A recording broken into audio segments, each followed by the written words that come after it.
My name is Jenna Coleman, and I am here to talk to you today about dispositions of a teacher. Dispositions are qualities that you possess in yourself. For example, a disposition that I have is a positive outlook. I like to respond to challenges. Challenges are something that keep me growing as a person, and it helps keep things interesting, especially in the education field. You have to always be ready for challenges. You never know what your day is going to look like when you walk in the building, and if you're not ready to face on a challenge, then you might have a really rough day. Dispositions for me, professionalism, that's a big one.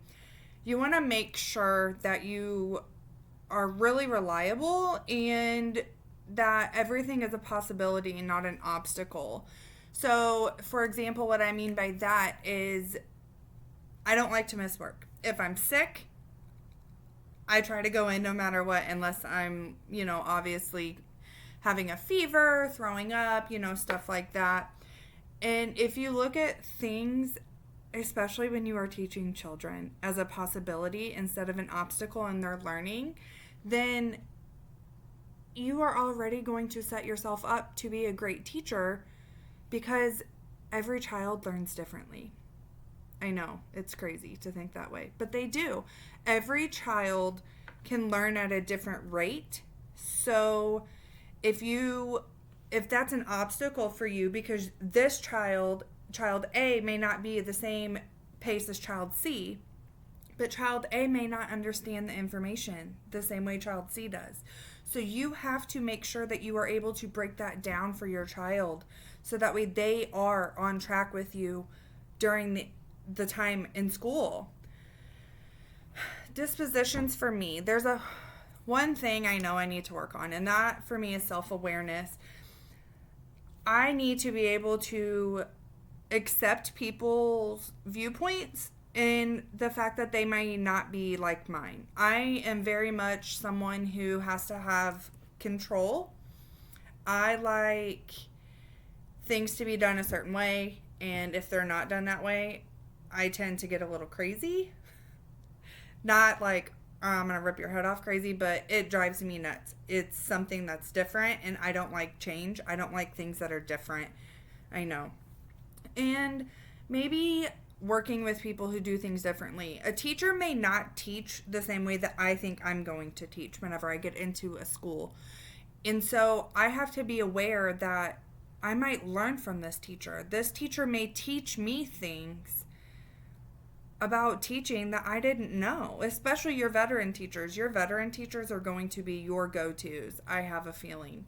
Whenever I get into the building to teach for the first time as a first-year teacher, I'm probably going to be like a preschool kid and not know what to do or where to go from there.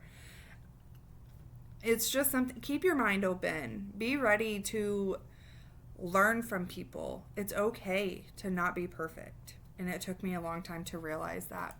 Qualities professional educators need to display are communication skills, listening, empathy, patience, and adaptability. For me, those are the ones that I think are big. You need to be empathetic for your children. They may have a rough home life and you don't know until later on in the year. And all of a sudden this child is showing behaviors that they weren't showing before. Why?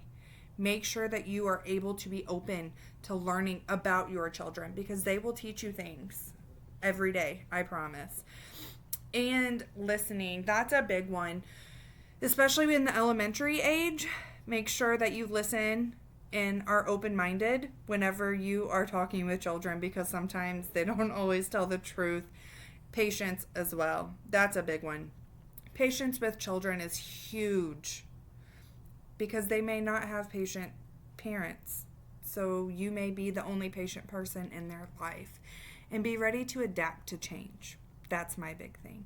I hope this helps, and I hope that this was very informative for you. Bye.